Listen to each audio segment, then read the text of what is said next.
Hoje nós vamos falar sobre a continuação da aula passada. A aula passada ela tinha o título da aula passada era O Bom Pastor, né, que é o Evangelho de João, capítulo 10, e o título da aula de hoje é Deus é o Pastor, que é a mesma mensagem ampliada, né, onde Jesus vai aumentar agora as aplicações. Então vamos fazer um review do que a gente falou da última aula e vamos seguir em frente. Vamos ler dois textos, o Salmo 23 e o Evangelho de João, capítulo 10, do versículo 14 ao 21. Vou pedir para o Marcão começar aí lendo o Salmo 23 para a gente. Beleza, pessoal. Vou usar uma versão aqui que eu não gosto muito, mas é a que estava mais perto aqui. Eu tenho uma Bíblia, né, que é aquela que tem as reflexões do Brennan Manning, e eles colocaram a nova tradução da linguagem de hoje para acompanhar essa Bíblia. Então, mas eu acho que não vai comprometer a leitura, porque o Salmo 23 é bem conhecido. Então vamos lá, tá? Salmo 23. O Senhor é meu pastor, nada me faltará. Ele me faz descansar em pastos verdejantes e me leva a águas tranquilas. O Senhor renova as minhas forças e me guia por caminhos certos, como Ele mesmo prometeu. Ainda que eu ande por um vale escuro como a morte, não terei medo de nada, pois tu, ó Senhor Deus, está comigo, tu me proteges e me diriges. Preparas um banquete para mim, aonde os meus inimigos me podem ver. Tu me recebes como um convidado de honra, enches o meu copo até derramar. Certamente a tua bondade e o teu amor ficarão comigo enquanto eu viver, e na tua casa, ó Senhor, morarei todos os dias da minha vida. Legal, né, cara? Você vê que o Salmo 23 é uma revelação profética, né, do texto que nós vamos ler agora. Muito bom. João 10, do 14 ao 21. Vou ler na versão NVI. Eu sou o bom pastor, conheço as minhas ovelhas e elas me conhecem. Assim como o Pai me conhece, eu conheço o Pai e dou a minha vida pelas ovelhas. Tenho outras ovelhas que não são deste aprisco, e é necessário que eu as conduza também. Elas ouvirão a minha voz, e haverá um só rebanho e um só pastor. Por isso é que meu Pai me ama, porque dou a minha vida para retomá-la. Ninguém a tira de mim, mas eu a dou por minha espontânea vontade. Tenho autoridade para dá-la e para retomá-la. Esta ordem recebi do meu Pai. E diante dessas palavras, os judeus ficaram mais uma vez divididos. Muitos deles diziam: está endemoniado e enlouqueceu. Por que ouvi-lo? Mas outros diziam: essas palavras não são de um endemoniado. Pode um demônio abrir os olhos dos cegos? É a passagem de João, capítulo 10, do 14 ao 21. Muito bacana. Vamos fazer um review da aula passada, né, para a gente seguir a partir desse ponto, que é legal. Vou deixar aqui o título disponível para quem não pegou o início, Deus é o pastor. Bom, onde é que essa história começa? Essa história começa, essa narrativa, logo após a cura do cego de nascença, João capítulo 9. Sim. E é o texto onde Jesus afirma que é a luz do mundo e tem um contraste. E a gente já falou aqui várias vezes, Marcos, que o Evangelho de João é o Evangelho dos contrastes, né? Trevas e luz, dia e noite. Sim. É isso. Os que são cegos, os que enxergam, os que enxergam, os que ouvem, os que não ouvem. No capítulo 9, Jesus fala: eu sou a luz do mundo e vou dar vista aos cegos e vou transformar em cegos os que acham que enxergam. E aí, exatamente, essa confusão que rola no capítulo 9 abre caminho para esse discurso, que é o discurso onde Jesus chama para si uma passagem do Antigo Testamento, que é o Salmo 23, o Salmo do Pastor, uma revelação messiânica de Davi, e ele chama para si toda essa revelação com muita autoridade.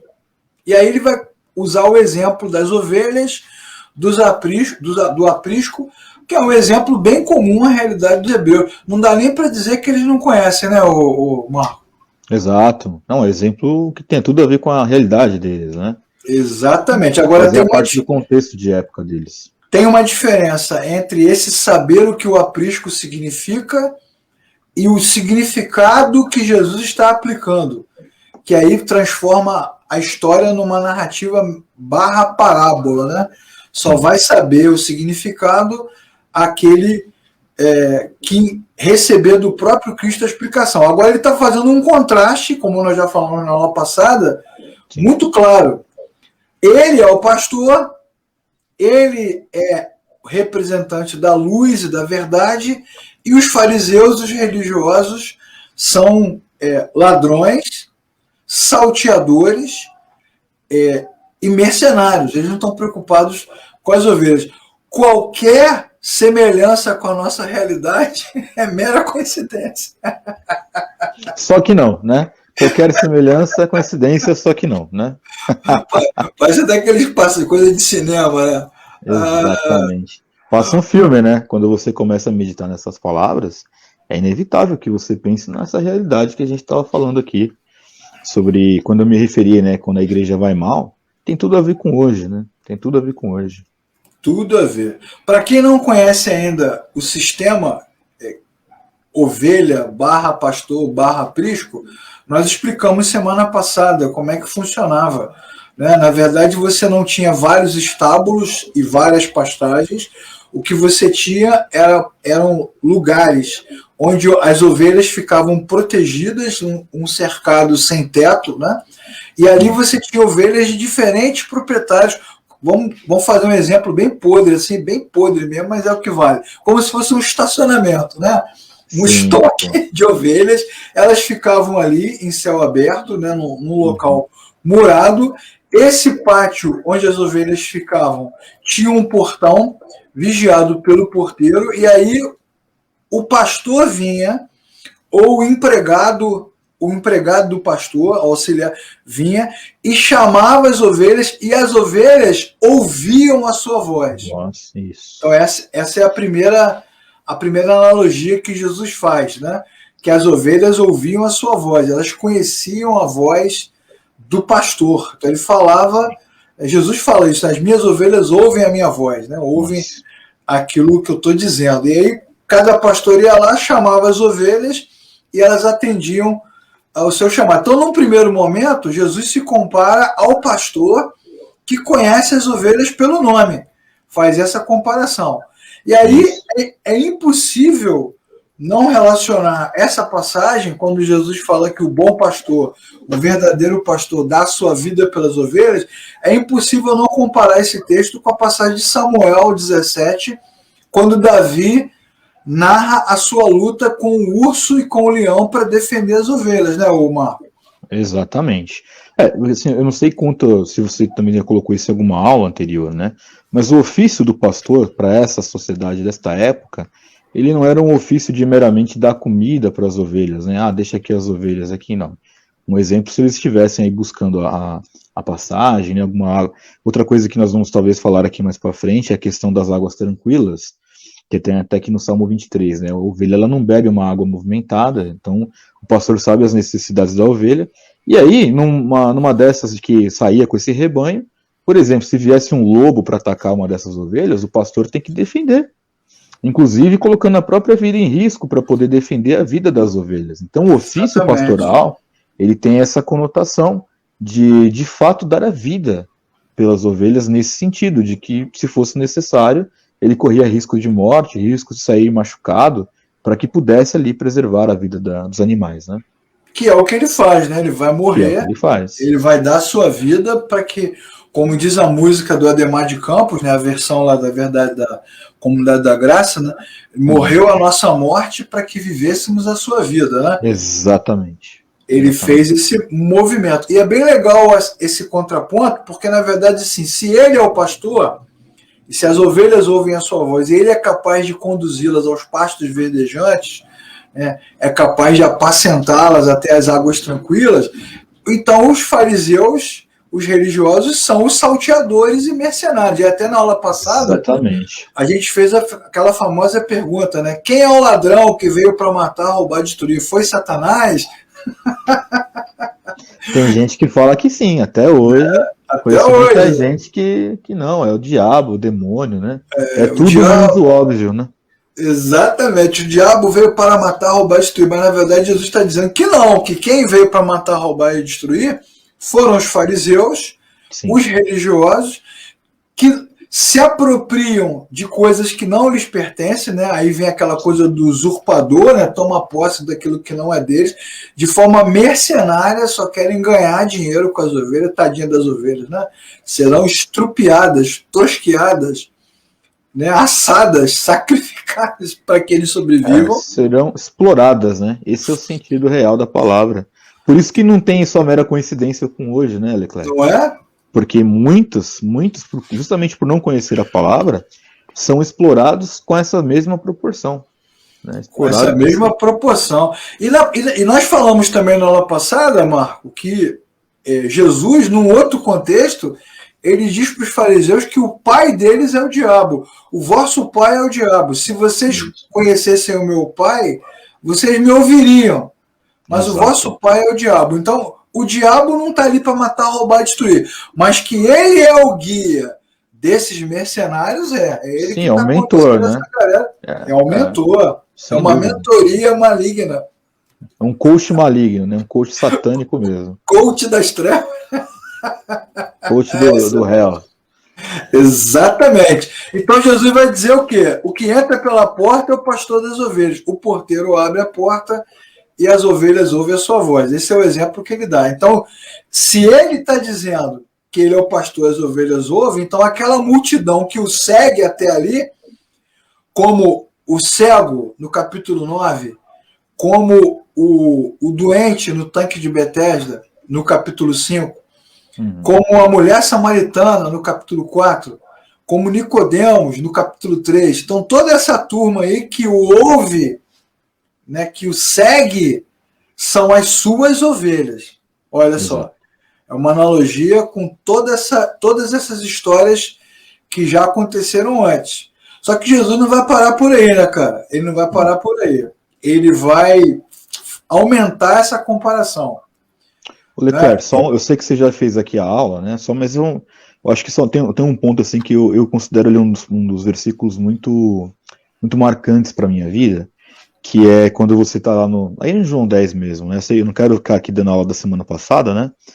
Mas no capítulo 3, né, diz o seguinte: o porteiro abre a porta para ele, as ovelhas reconhecem a sua voz, né? Então, me chama muito a atenção esse versículo, porque eu já fiz muitas pregações sobre ele, inclusive, porque é um fato, né? Aqueles a quem o Senhor chamou para ser suas ovelhas, quando eles ouvem a voz do Senhor, quer seja numa pregação, num estudo, num louvor, em alguma coisa, quando esse povo escuta a voz do Senhor nesse sentido, este povo reconhece a voz do Senhor. Então, isso nos leva a uma reflexão que, assim, dá para fazer até mais uma aula, se você quiser, sobre, mas nos mostra uma grande e grande verdade que tem que ser a nossa proximidade com a palavra de Deus, para que justamente nós possamos ouvir a voz do Senhor, né, e reconhecer quando é a voz do Senhor que está falando. Exatamente. E você agora tocando nesse ponto, me fez lembrar de tantos e tantos casos, né, de irmãos que amam as suas comunidades, amam os seus irmãos, mas depois de um certo tempo eles começam a ter uma certa inquietação, né, cara? Sim. Às vezes essas comunidades vão se afastando da Escritura, vão se afastando da palavra, vão se afastando da verdade, e esses irmãos vão ficando inquietos. Eles nem sabem exatamente que inquietação é essa, mas de fato eles conhecem a voz do pastor e não conseguem mais ouvir essa voz do púlpito, da pregação, nos momentos de louvor. Então isso vai causando uma perturbação dentro deles, né? E um esfriamento, né, da vida espiritual do cara, porque, e quando eu falo aqui esfriamento, obviamente eu não estou falando do negócio de fogo, não é nada disso não. Estou falando da questão da perda da referência mesmo.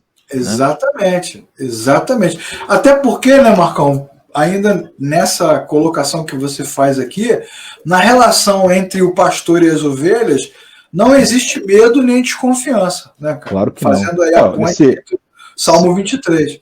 Se você conhece aí um pouquinho desse contexto da história de Israel, principalmente, você sabe muito bem, por exemplo, lá, ainda que tenha ali aquele aprisco, né, aquele lugar onde estão as ovelhas, se vai uma outra pessoa, ainda que seja um pastor, mas com uma voz diferente, as ovelhas não saem com ele.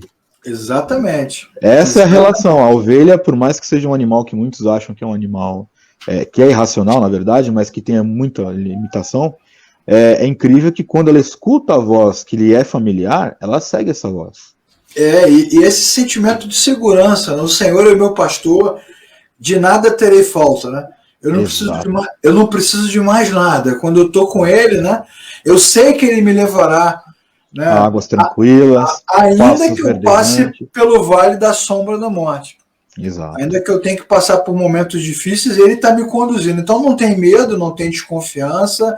É uma comparação muito clara, muito assertiva com relação ao Antigo Testamento e separando muito bem quem está ao lado de Deus, da verdade, e quem são os religiosos da época. Aí eu te pergunto, Marcão, enquanto Jesus fala essas coisas, os fariseus não entenderam o que ele estava falando?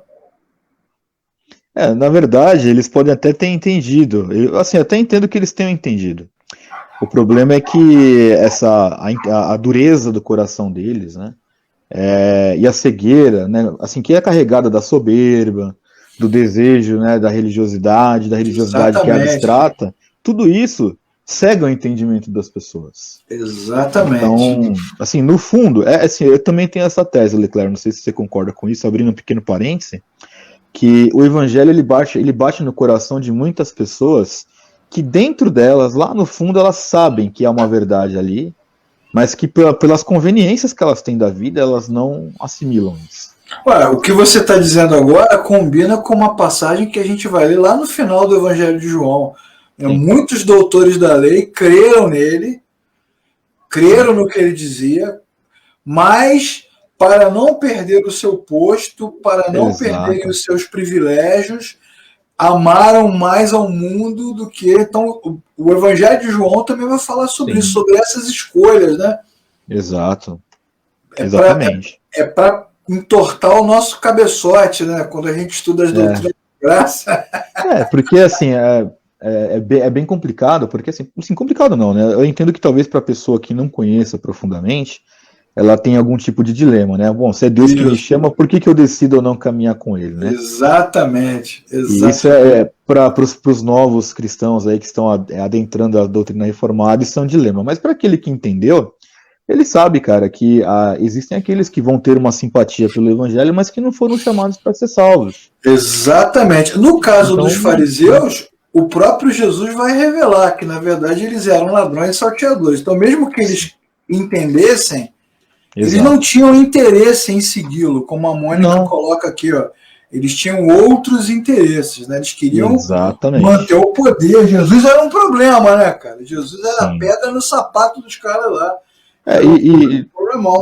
Eles se despirem, né, da posição deles para dizer, não, o Senhor Jesus, ele é o Senhor, ele é o Filho de Deus aqui conosco. Isso tinha uma renúncia que a grande maioria, 99%, não estava disposto a ter, né? Exatamente. Então, é bem por aí mesmo. Mas não estava mesmo, de jeito nenhum. E agora, assim, para ficar pior para os fariseus, Jesus aumenta a comparação, né? Porque se num primeiro momento ele é o pastor, num segundo momento ele também é a porta. Ele não é apenas o que chama as ovelhas, não é só o que atrai as ovelhas, mas ele também é o caminho por onde as ovelhas passarão. Olha que coisa incrível, né? Sim. Porque não é só o chamar e o conduzir as ovelhas, a autoridade, assim, quem é que pode chamar, quem é que pode entrar no aprisco e conduzir?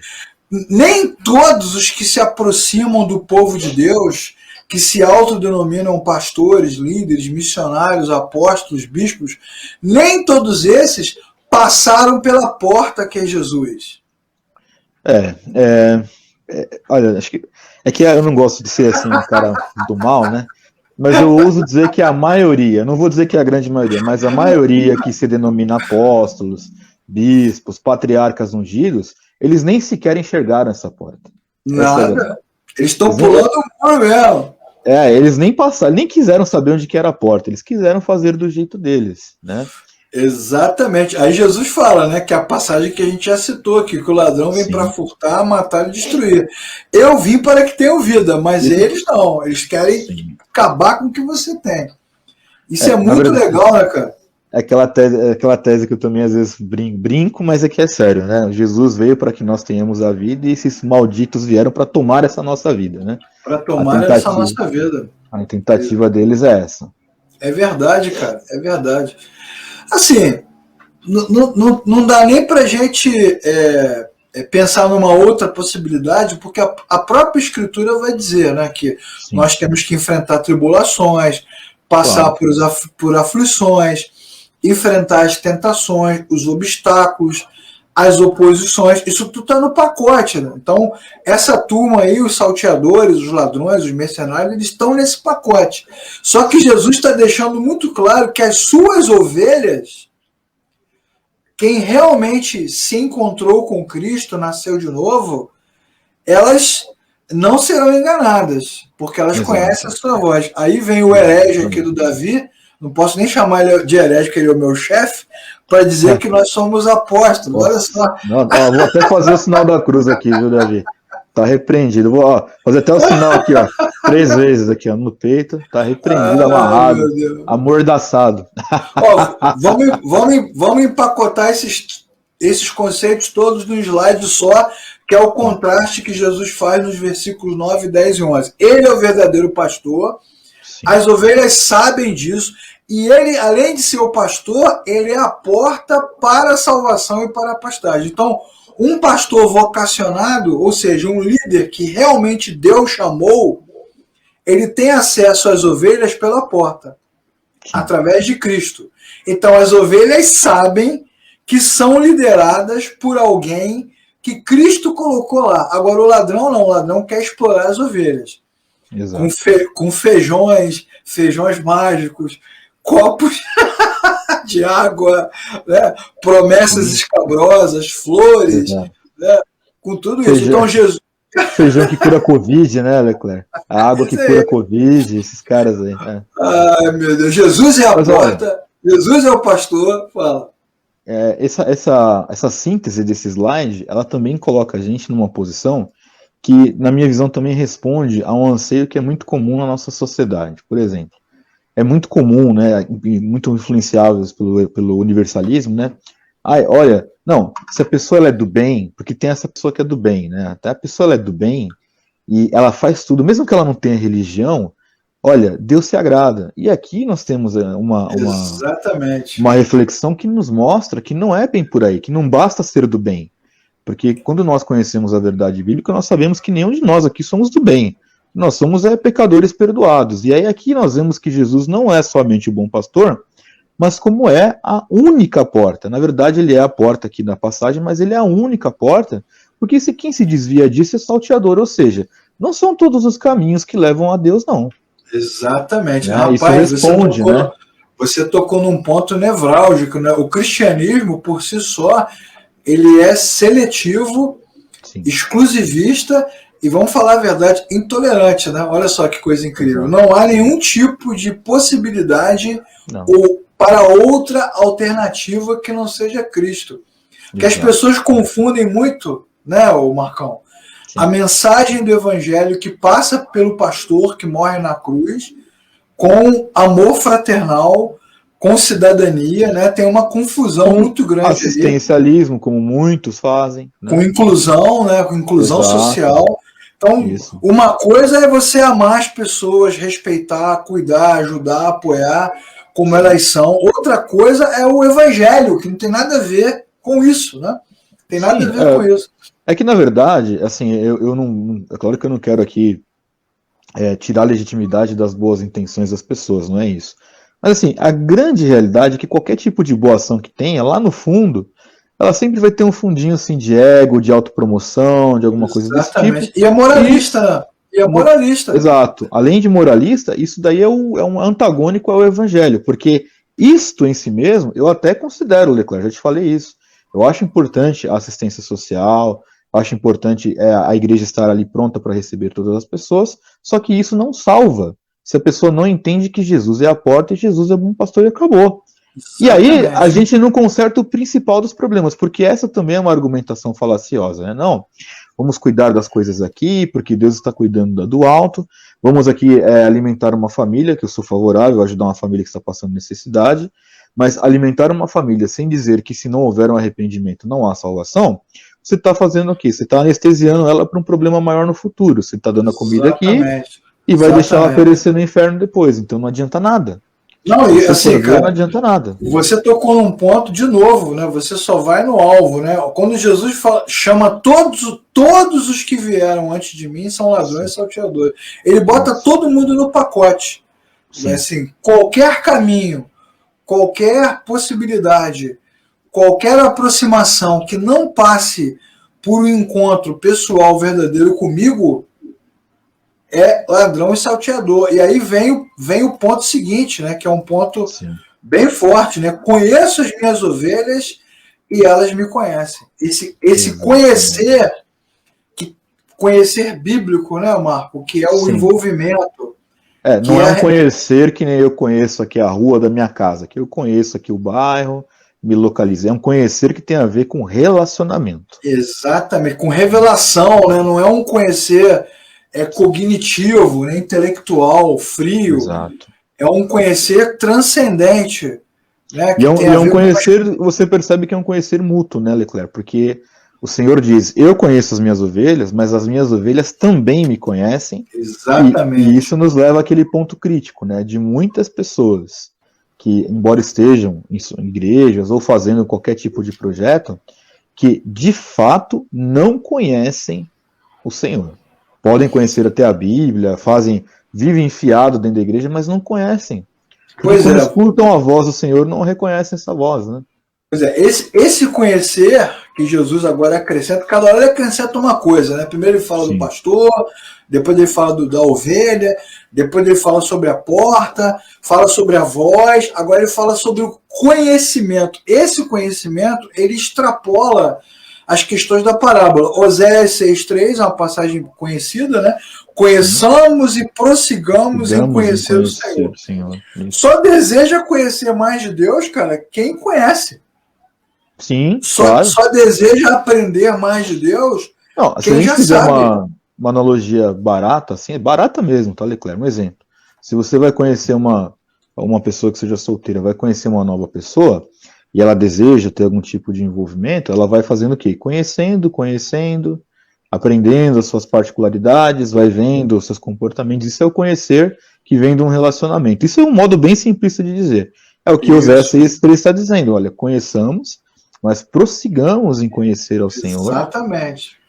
sempre, né? É algo cíclico, né? Tem que continuar perseverando, porque eu dou aula de teologia sistemática sobre o conhecimento de Deus, né? Por mais que a gente viva a nossa vida inteira, né, 200 anos, lendo a palavra, nós vamos ter sempre uma limitação de conhecer ao Senhor à medida que Ele se revela a nós. Exatamente. Né? Alguém poderia até perguntar aqui na aula, né, o Marcão, mas Sim. como é que eu sei se eu conheço ou não conheço o Senhor? Como é que eu tenho esse entendimento? Primeira João, primeira epístola de João 2,3 vai dizer o quê? Sabemos que o conhecemos se obedecemos aos seus Isso. mandamentos. Exatamente. Quer dizer, quando até a Mônica usou uma expressão aqui que é bem comum nas igrejas, né? É preciso ter intimidade com Deus. Uhum. Só que a Mônica está correta na colocação dela, só que muitas vezes a explicação para essa palavra intimidade ela fica muito subjetiva, Sim. né? Fica quase que mística, né? E fica quase romântica, né? Porque Ex tem gente que canta música romântica para Deus, assim, é que nem eu digo, exatamente. né? E se perde o verdadeiro senso da intimidade quando nós falamos da nossa relação para com Deus. Por muitas igrejas, né, Leclerc, acabam colocando essa intimidade quase como de uma intimidade sexual do marido e uma mulher. Isso é uma coisa Exatamente, apartada do que exatamente. estamos falando aqui, né? Exatamente. E aí o cara começa, né? A intimidade com Deus tem a ver com o secreto de Deus, né? O escondido de Deus, o profundo de Deus. Mas o Sim, que é isso na prática? Bom, aí João vai dizer: exatamente. nós o conhecemos se guardamos os seus mandamentos. É bem diferente, tá vendo? Não passa pelo subjetivo, não passa pelo místico, nem por essa sexualização ou por essa questão meio antropocêntrica. É simplesmente obedecer ao Senhor porque o conhece, o ama e ouve a sua voz. Muito legal Exatamente. isso. É muito prático, né, cara? É muito prático. Sim. Não é essa coisa né, mística que muitas vezes se propõe. Sim. Né? Uma outra, pegando um gancho na mística que você está comentando, o Leclerc, que é uma coisa que também requer bastante cuidado, é que nesse segmento que fala não, intimidade, profundidade, imersão, não sei o quê, tem gente que vai em busca de uma experiência que talvez nunca aconteça, né? Que na maioria dos casos que são honestos não aconteceu. Aquela experiência que você está ali, e aí vem aquela voz e fala no seu ouvido. Não tem nada a ver com isso. Não tem a ver, não conheço ninguém que tenha passado por essa experiência, mas também a Bíblia não mostra pra gente dessa forma. Não. Ela mostra pra gente aqui, guardou os mandamentos, você conhece Deus e acabou. Isso, exatamente. Aqui, ó. Inclusive, se a gente continuar a ler o texto de 1 João 2,3, se você ler o versículo 4 em diante, aquele que diz eu o conheço, mas não obedece os seus mandamentos, é mentiroso. Exato. E a verdade não está nele. Se alguém obedece, nele verdadeiramente o amor está aperfeiçoado. Você vê que muita gente hoje ora, canta, levanta a mão, contribui, viaja, faz isso, faz aquilo, mas não tem o prazer em cumprir a palavra. Exato. Então isso demonstra que é um amor falso. E quando Jesus fala disso, ele está falando diretamente para os fariseus. Eles conheciam os textos, eles conheciam as profecias, eles conheciam os mandamentos, mas eles simplesmente cumpriam o que queriam, muitas vezes colocavam a tradição acima da verdade. Da moda que queriam, né? Pois é, então é falso, é um amor falso, é um conhecer falso também. Sim, eu me lembro também de uma. Desculpa ter te interrompido. Claro. Me lembro de uma conversa mesmo que eu tive com esses adoradores aí do worship, né? Que teve aquele movimento da adoração extravagante, né? E tal. Os caras ficam gemendo, cantando, gruindo lá no microfone, né?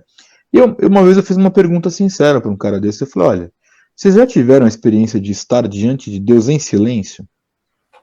Ah, mas eu não consigo, porque tem uma coisa dentro de mim que me impulsiona a ficar lá berrando e tal. Então, assim, na verdade é isso mesmo, é a moda deles, é do jeito que eles acham que tem que ser. Isso, e aqui não estou criticando quem faz isso, mas eu penso o seguinte: se esse é o vínculo do relacionamento com Deus, ou seja, eu vou me relacionar com Deus do jeito que eu acho que é o correto, e sem levar em consideração aquilo que a Bíblia nos ensina, a gente tem um problema muito grande, porque aí, se você olhar com um pouco de frieza, Leclerc, quem é o Senhor da história? Somos nós, né? Porque tem que ser do meu jeito, então é Deus que se quiser se relacione comigo assim, porque eu sou assim, não vou mudar. Enfim, é um tema bem vasto também. Bem extenso, né? Bem extenso. Que, na verdade, assim, o que Jesus está fazendo, de forma muito assertiva, é expor os fariseus a sua própria mentira, né? Eles que se autodenominam donos da fé, donos da religião, né? Mas na verdade eles estão longe do verdadeiro pastor. Na verdade, Jesus pegou os caras na curva, como sempre. Pegou na curva. Pegou na curva sem dó. A Gisele pergunta aqui: o que vocês acham desse trecho? Deve ser uma música, acredito, né? Ou uma poesia. Te chamam de Rei e Salvador, mas eu te atrevo a te chamar de meu amor. Cara, eu não sei nem o que falar num troço horroroso desse aí. Porque isso daí pra mim, é isso que eu tô dizendo. O pessoal não discerne, cara, a coisa, né? Isso daí, ó, falando a real, parece mais uma cantada em uma mulher ou um homem que você dá, do que você se relacionar com o Senhor que te salvou da morte e do pecado. Exatamente, sem noção, né, cara? Vamos chamar de worship, no sense worship. Vou instalar um novo ministério aqui, né? Worship no sense. Worship no sense. Porque, pô, tu tá falando de quê? É como se Jesus chegasse e tá falando de quê? Não, daqui a pouco o cara tá cantando uma música assim: ai, Jesus, imagina que lindo eu e você andando juntos de mão dadas numa praia e tal. Que loucura, cara. Que loucura isso. Loucura. Porque, na verdade, à medida que o texto vai se desdobrando, né, ele vai dizer o seguinte: por que as ovelhas me amam? Porque elas me conhecem e eu conheço elas. Exato. E por que elas me conhecem? Porque assim como o Pai me conhece, exatamente, né, então eu me deixo conhecer por elas e dou a minha vida. Esse conhecimento que a gente adquire, ele não passa por esse sentimento emotivo, né?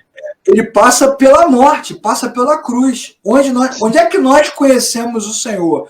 Não é numa caminhada apaixonada à beira da praia. Se você quiser fazer isso, né? Você bota roupa nova para tocar, né? E vai.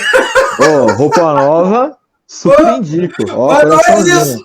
Não é isso. Indico para fora da questão da vida com Deus, né? Então... É o número 15 da harpa cristã, né? Foi na cruz, onde um dia eu vi meus pecados castigados em Jesus. E foi ali pela fé que os meus olhos abriram. Esse conhecer, ele acontece exatamente no momento em que o pastor dá a vida pelas suas ovelhas.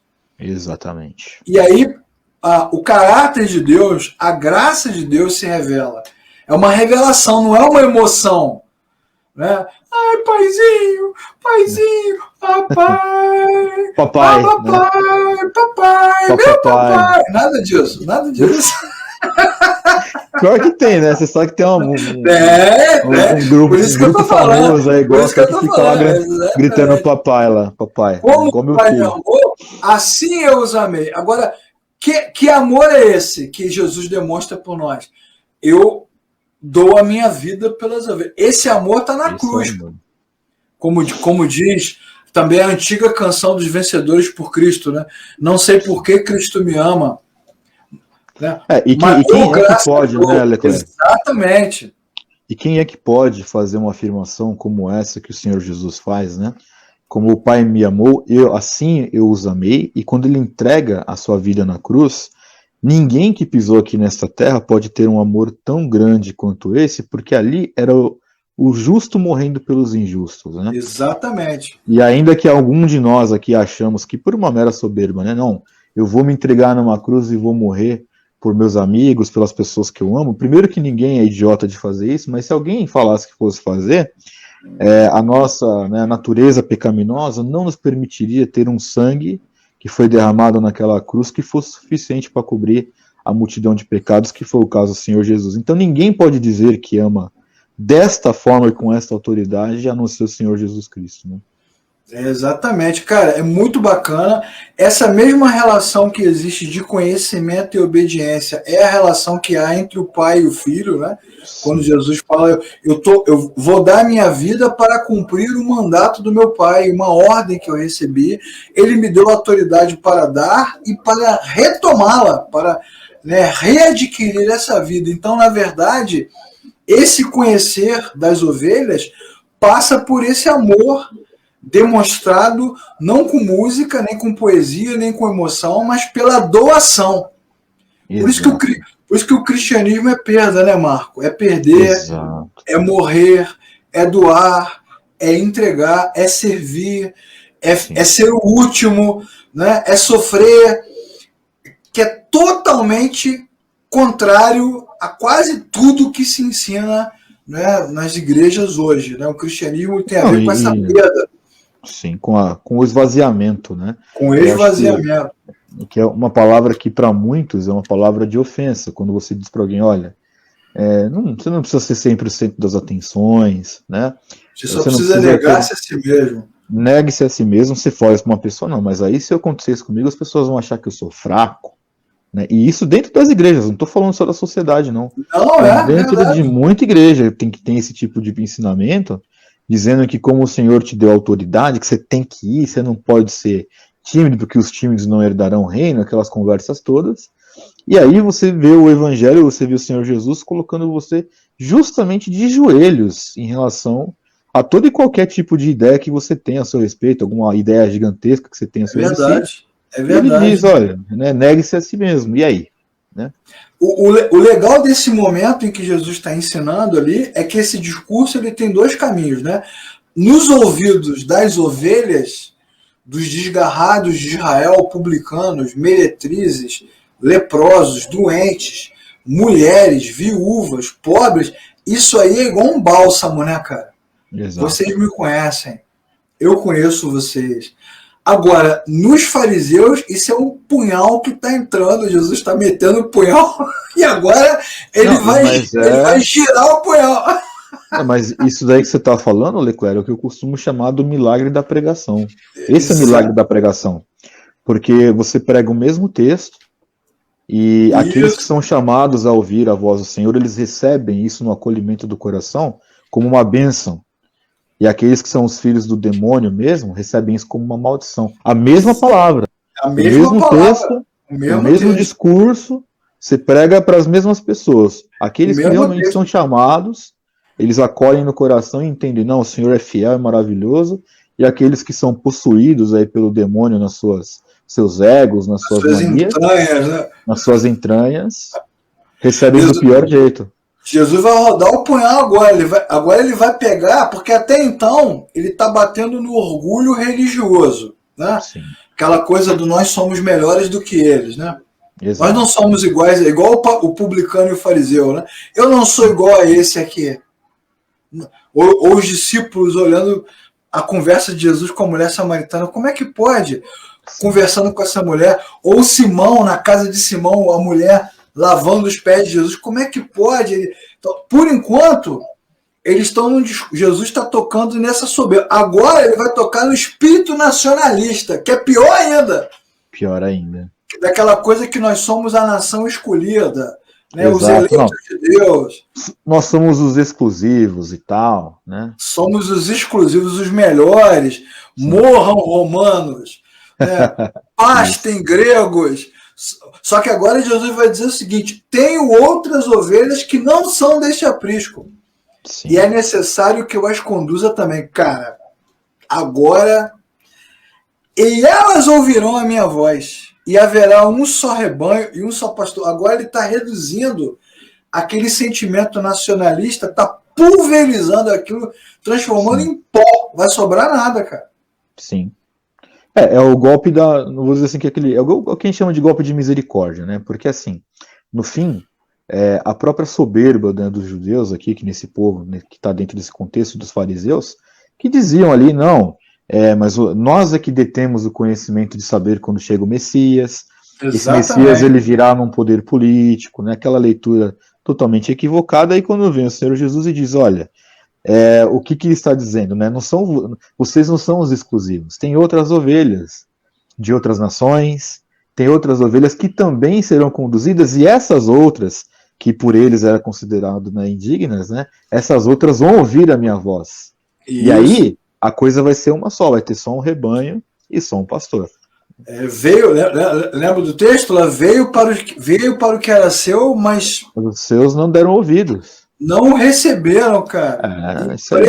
Impressionante. E aí Impressionante. você tem uma pegada agora missiológica, né? Sim, Missionária, missiológica, transcultural, né? sim, Porque que começa a se cumprir nessa passagem, Jesus agora abrindo o coração e dizendo que a redenção não é exclusiva dos hebreus, ainda que algumas igrejas evangélicas fiquem insistindo, sim. né, com essa ideia de virar sinagoga, né? Exato. Tem bastante.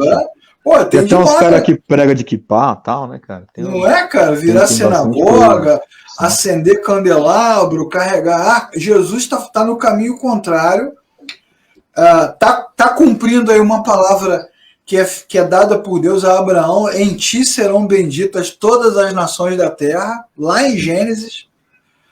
E é uma palavra que ele está declarando agora que vai se cumprir logo em seguida em Atos 15, quando muitas pessoas de diferentes nações vão se convertendo sim. não são os judeus que pregam para eles, porque Deus é livre, né, Marcão? Importante as É, pessoas saberem disso, né, cara?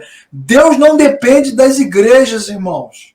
exato. E assim, tem uma coisa que me fez lembrar também dos dilemas, né, daqueles que estão conhecendo, né, as doutrinas da graça, tudo, que dizem assim, bom, se Deus ele determina as pessoas que serão salvas, né, qual é o sentido da pregação do evangelho? É justamente o que esse versículo está falando, né? As Exatamente. ovelhas de outro aprisco que serão conduzidas, e como serão conduzidas? Mediante a nossa contínua pregação, evangelização, enfim. Essas ovelhas serão conduzidas ao aprisco mediante a pregação que nós temos que levar até o fim das nossas Exatamente. vidas, né? E Exatamente. eu Olha falo isso como que é que os, muita gente já me perguntou, mas se Deus determinou, para que mas, pregar? Por mas causa olha disso, né? como é que os textos se encaixam, né? As minhas Sim, ovelhas ouvirão a minha voz. sim. Beleza? Ide por todo mundo e pregai o Pregar o evangelho a toda evangelho. criatura. Sim, Depois, como ouvirão se não há quem pregue? Exatamente. Os textos vão se juntando, né? Assim, Exatamente. Né? E a fé, para fechar com chave de ouro, vem pelo ouvir. E ouvir a palavra de Deus. Palavra. Exatamente. É isso aí. Então, não somos nós que convertemos as pessoas, é Deus. De jeito nenhum, sim. Mas Deus nos convida a participar da sua obra, proclamando o que Cristo fez por nós. Então, isso é muito legal no texto, porque Jesus agora vai desmontar essa ideia de exclusividade nacionalista, vai tirar esse poder da tradição, da lei de Moisés, e vai jogar tudo para onde, Marcão? Vai jogar tudo para a cruz. Tudo para a cruz. Vai ficar tudo na cruz, né? Como diz o texto de João 3,16, né? O Romanos 8,32. Eu acho que eu vou até ler. Lê para a gente aí, Marcão, João 10, 17 e 18. Tá bom. Na minha versão está dizendo assim, olha, o Pai me ama porque eu dou a minha vida para recebê-la outra vez. Ninguém tira a minha vida de mim, mas eu a dou por minha própria vontade. Eu tenho o direito de dá-la e de tornar a recebê-la, pois foi isso o que o meu Pai me mandou fazer. Legal, cara. Agora vamos desmontar a teologia da prosperidade, batalha espiritual e o raio que o parta, porque Romanos 8, 32, vou ler aqui o 31, né?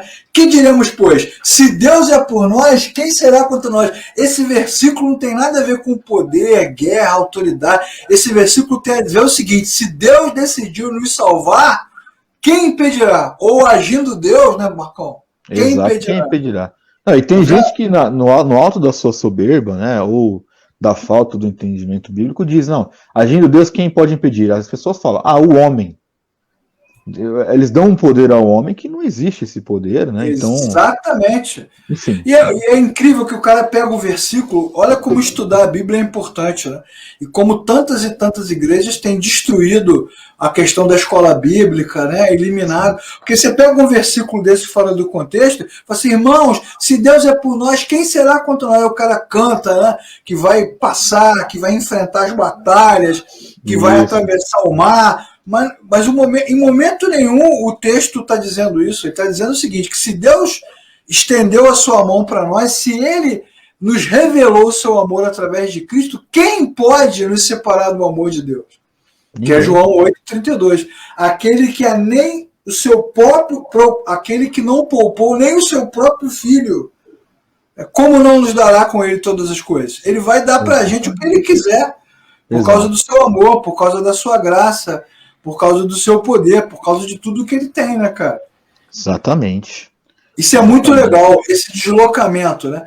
A centralidade não está na lei de Moisés, não está na história, a centralidade está em Cristo e está na sua obra na cruz, né? A sua preciosa obra na cruz.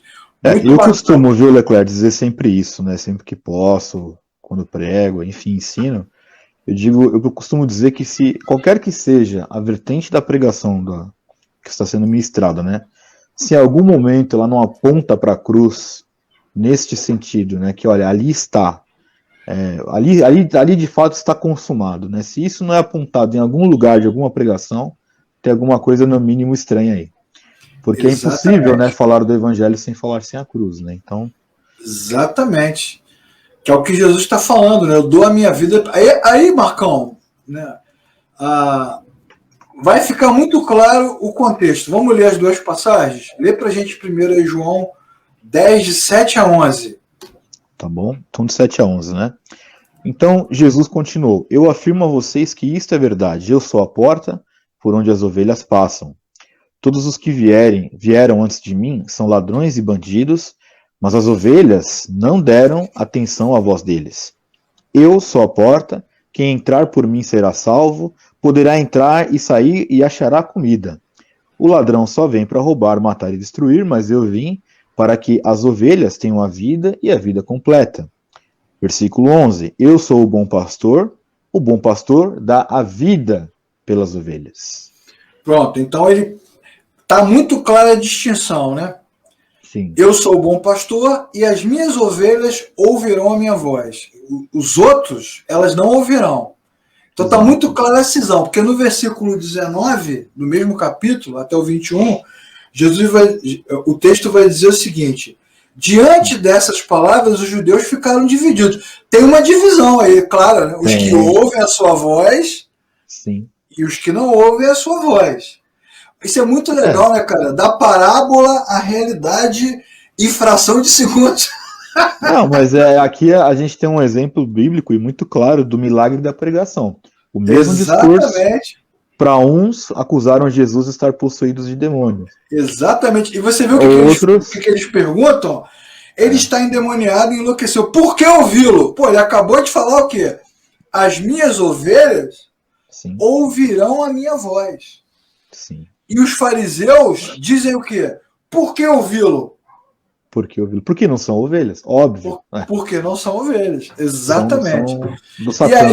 E aí, irmãos, o que a gente tem visto hoje, né, em muitos movimentos religiosos, né, igrejas e mais igrejas, pastores e mais pastores na internet, desmontando a Bíblia, descaracterizando a Bíblia, né, criando a imagem de um outro Jesus, né, de um outro Cristo, né, de um Cristo diferente, né, de uma mensagem diferente, um evangelho diferente. Certamente esses são ladrões e salteadores.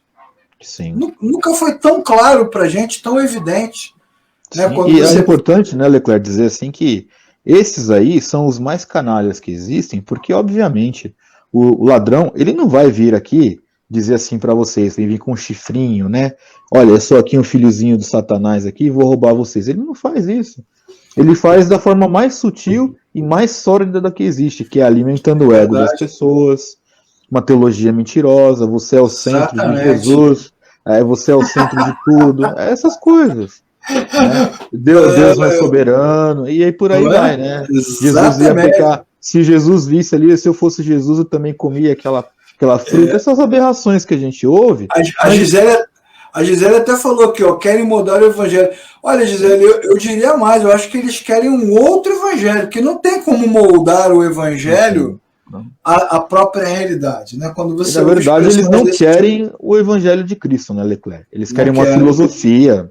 Exatamente. Uma filosofia moral, né? Sim.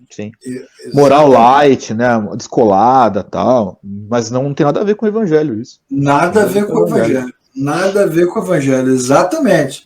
Isso é muito claro, né? Assim, então, quando você. E outra coisa importante que a gente aprende na apologética, que é o exercício teológico da defesa da fé, é que você não precisa acusar as pessoas, ofender, gritar com ela.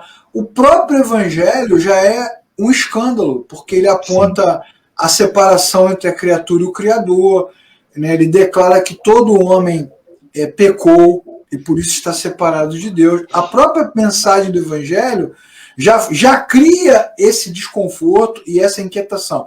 E o que você vê hoje na internet, nos canais, nos sites, nas igrejas, nas mensagens, nos livros, é que há uma tentativa de criar um conforto, né? Tirar esse desconforto. Sim. Tirar esse desconforto. E aí, eles não dizem que nós estamos endemoniados, como os fariseus disseram aqui agora, mas chamam os verdadeiros crentes de fundamentalistas, legalistas, de legalistas, de intolerantes, de agressivos, né? O que não amam, que não tem amor, porque o verdadeiro que julgam, Deus, né? Os julgadores, juízes. Julgam, Deus é amor, então quando existe amor, né? Eu vi outro dia o cara fazendo um casamento aqui diferente, né? Entre pessoas do mesmo sexo e tal, e o cara, em vez de fazer só a celebração, ele aproveitou a celebração para sair mandando recado, né? E aí um desses recados foi esse, tá vendo? Aqui existe amor, e onde há amor, há Deus. Então o cara tá fazendo o quê? Ele tá criando, ele não tá moldando, ele tá criando um outro conceito sobre Cristo, sobre Deus, sobre o Evangelho, diferente do que a Escritura diz. E Jesus, então, está fazendo a diferença. E aí, Marcão, o que eu acho bem interessante agora é que a passagem ela vai fazer um recorte e vai partir para uma outra discussão, porque nesse exato momento o texto pula para uma outra coisa, para dizer o seguinte, que era o dia da festa da dedicação. A festa da dedicação tem a ver com a conquista dos macabeus, né? Com a restauração do templo, com o conceito nacional. O que isso tem a ver? Por que esse João, rapaz, João não é mole, cara? João é o melhor de todos, cara. É enjoado, meu irmão. Por que ele vai colocar exatamente esse detalhe agora, no momento em que Jesus está andando no templo? Ele vai falar sobre isso no meio desse discurso. E aí, se nós nos debruçarmos sobre esse texto, né? Nos debruçarmos sobre essa questão, nós vamos descobrir que o texto, a mensagem de Jesus é muito mais ampla do que a gente imaginava. Só que, infelizmente, né, Marcão? Não vai dar tempo de falar sobre isso hoje. Na próxima aula, vai ficar aí com esse gostinho aí de quero mais para a próxima aula, porque a aula de hoje já foi e foi bem proveitosa. Foi bem proveitosa. E aí fica aquela lição para casa, né? Para você, durante a semana, pesquisar sobre a festa da dedicação. Exato. Nada nessa passagem é por acaso. está por acaso. Exatamente. Nada aí.